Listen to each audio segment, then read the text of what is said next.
여러분 안녕하세요. 라라의 행복 책방입니다. 며칠 전 거제도에 내려갔다가 어제 집으로 돌아왔습니다. 친한 친구가 아프다는 얘기에 바로 다음날 훌쩍 떠났던 여행이었는데요. 제 무거웠던 마음을 파도 소리에 좀 실려 보냈는지 조금은 가벼워졌습니다. 아무래도 제 하소연을 들어주는 친구들 덕분이었겠죠. 돌아오는 길에 구름이 흩어지는 하늘을 바라보기도 하고 이제는 단풍으로 물들려고 준비하는 나무들을 보기도 했습니다. 그러면서 루시아 시인의 새는 날아가면서 뒤돌아보지 않는다가 생각났습니다. 괜찮은 것 같았는데 이제는 다 좋아진 줄 알았는데 어린 시절의 기억은 또다시 아프게 합니다. 가족 사이의 사랑의 문제는 언제나 어렵습니다. 어린 시절의 돌멩이들을 지금도 끌고 다니고 있나 봅니다. 여러분은 어떠신가요? 저처럼 힘든 분도 계실 거고요. 내려놓음의 지혜로 자유로워지신 분도 계실 겁니다. 여러분의 지혜를 라라에게도 알려주시면 감사하겠습니다.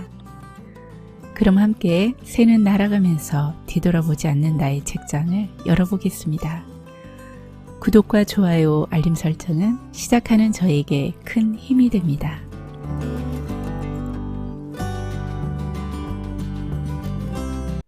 새는 날아가면서 뒤돌아보지 않는다. 내려놓은 후에 자유. 자유로운 새가 있었다. 다른 새들과 마찬가지로 하늘을 날고 열매를 따먹고 맑은 목청을 자랑했다. 그런데 그 새에게는 한 가지 습관이 있었다. 자신에게 어떤 일이 일어날 때마다 그것이 좋은 일이든 나쁜 일이든 작은 돌을 하나씩 모았다. 그리고 자신이 모은 돌들을 분류하면서 즐거운 일이 떠오르면 웃고 슬픈 일이 기억나면 울었다. 새는 언제나 그 돌들을 가지고 다녔다. 그 돌들을 결코 잊은 적이 없었다. 세월이 흐르면서 새는 더 많은 돌들을 갖게 되었고 늘 그런 식으로 과거의 일들을 떠올리며 돌들을 분류했다.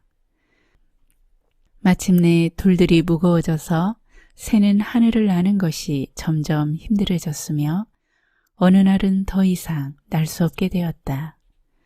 몇 년 전까지만 해도 하늘 높이 날던 새는 이제 땅 위를 걸을 수조차 없게 되었다. 혼자서는 한 걸음도 움직이기 힘들었다.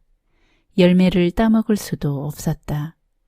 이따금 내리는 비에 겨우 목을 축일 뿐이었다. 하지만 새는 끝까지 견디며 자신의 소중한 돌들을 지켰다. 얼마 후 새는 굶주림과 목마름으로 숨졌다. 그 새를 떠올리게 하는 한무더기에 쓸모없는 돌멩이들만이 뒤에 남았다. 새는 날아가면서 뒤돌아보지 않는다. 뒤돌아보는 새는 죽은 새다. 모든 과거는 좋은 일이든 나쁜 일이든 날개에 매단 돌과 같아서 지금 이 순간의 여행을 방해한다.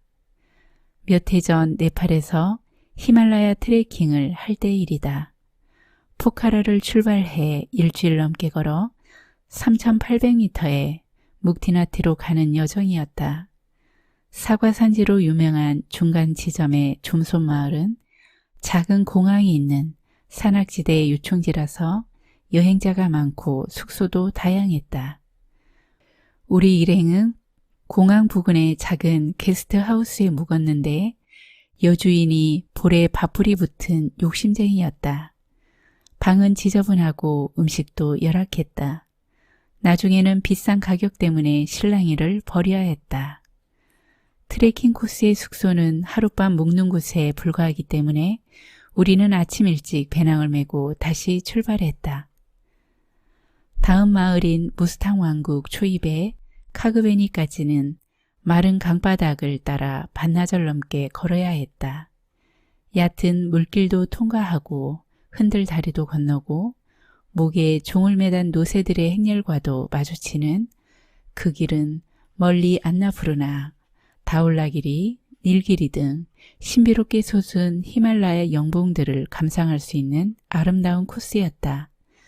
황량한 풍경 속에 노란 민들레와 청보리가 반갑게 나타나고 안을 기웃거리고 싶게 만드는 소박한 티베트 사원들도 있었다. 그런데 일행 중 한 명이 걷는 내내 좀솜 게스트하우스에서의 일을 우리에게 상기시켰다.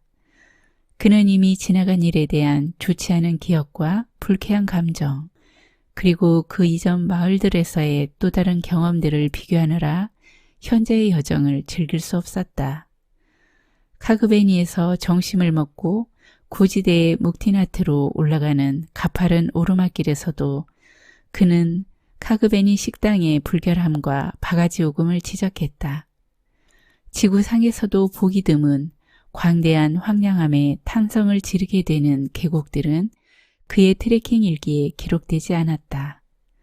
그토록 빼어난 절경을 그토록 저렴한 비용으로 누릴 수 있는 지역은 세상에 많지 않다.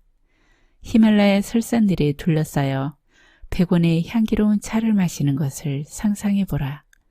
어떤 찬사의 말로도 그 고마움과 감동을 표현하기 어렵다. 그러나 그의 트레킹은 무거운 배낭과 부정적인 기억들에 짓눌린 여정이었다. 그가 마음을 데리고 가는 것이 아니라 마음이 그를 끌고 가고 있었다. 숨이 턱에 차는 가파른 길, 발바닥의 물집, 불편한 게스트하우스와 맛없는 음식의 경험 등을 다 포함하는 것이 트레킹이다. 좋은 것만 기대하면 트레킹은 불가능하다. 그가 계속 불평을 늘어놓자 일행들은 하나둘 그와 거리를 두고 걷기 시작했다. 그리하여 트레킹 일정 내내 그는 외톨이가 되었다. 마음이 과거에 일어난 일들에 분노를 느낄수록 현재를 사랑하기가 더 어렵다. 마음의 문제로 고통받는 사람들의 특징 중 하나는 과거의 일을 계속 곱씹으면서 그것에 의해 왜곡된 인식으로 자기 자신과 세상을 대한다는 것이다. 이런 이야기가 있다. 늘 화가 나 있는 사람이 영적 스승을 찾아와 말했다. 저는 언제나 화를 내고 사소한 일에도 감정을 억제하지 못합니다. 이유가 무엇일까요? 스승이 말했다. 그대는 어린 시절이나 젊은 시절에 받은 오래된 상처 때문에 고통받고 있다. 그것 때문에 많이 약해진 것이다. 저는 작은 일들 외에는 큰 상처는 받은 기억이 없습니다. 어떻게 먼 과거의 상처들이 지금의 나를 약하게 할 수 있죠? 스승이 옆에 놓여있던 작은 물병을 남자에게 주며 말했다. 손을 앞으로 뻗어 이 물병을 들고 있어보라. 무거운가? 아닙니다. 무겁지 않습니다. 10분 후 스승이 다시 물었다. 무거운가? 조금 무겁지만 참을만 합니다. 시간이 한참 흘러 스승은 다시 물었다. 지금은 어떤가? 매우 무겁습니다. 더 이상 들고 있을 수가 없습니다.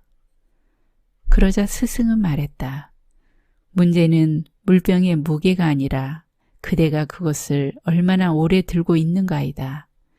과거의 상처나 기억들을 내려놓아야 한다. 오래 들고 있을수록 그것들은 이 물병처럼 그 무게를 더할 것이다.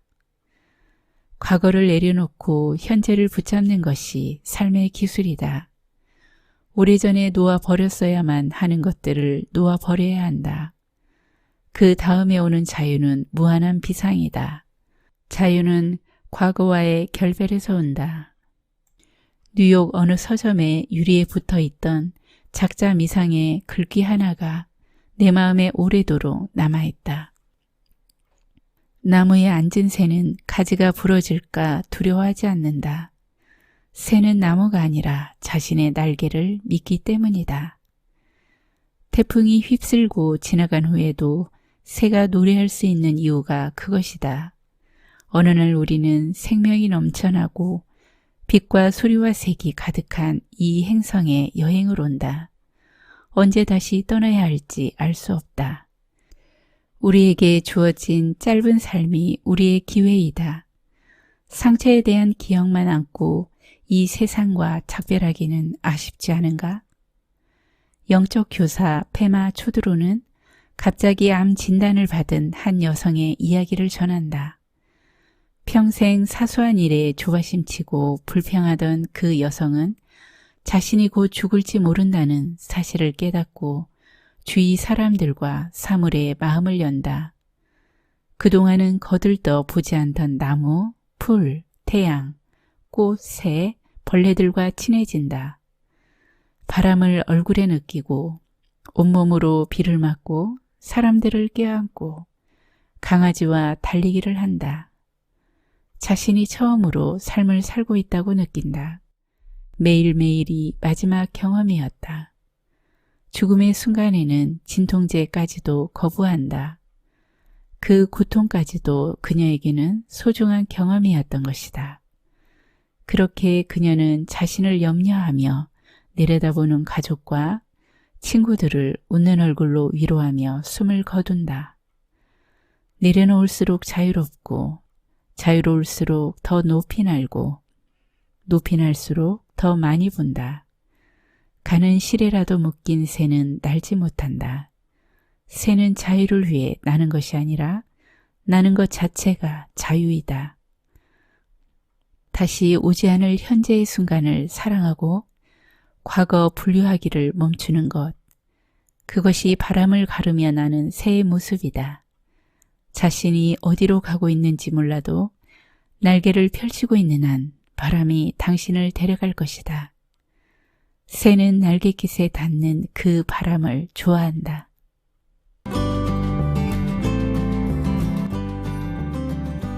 오늘 라라의 행복 책방에서는 류슈아 시인의 새는 날아가면서 뒤돌아보지 않는다와 함께 했습니다. 트레킹이란 숨이 턱에 차는 가파른 길, 발바닥의 물집, 불편한 게스트하우스와 맛없는 음식의 경험이 다 포함된 것이라는 말이 마음에 남습니다. 우리의 인생도 그렇겠죠? 좋은 일만 있어서 행복하고 즐거운 것이 아니라 힘든 일 사이사이에 일어나는 좋은 일들을 마음에 담아야 하는 것이겠죠. 오늘 밤은 좋은 일도 기분 안 좋은 일도 모두 보내고 내일 나에게 다가올 일들을 기쁘게 맞아야겠습니다. 여러분의 하루는 어떠셨는지요? 삶의 지혜 나눠주시면 참 좋겠습니다. 오늘도 라라와 함께 해주셔서 감사합니다. 여러분의 하루가 기쁨으로 가득하시길 기원합니다.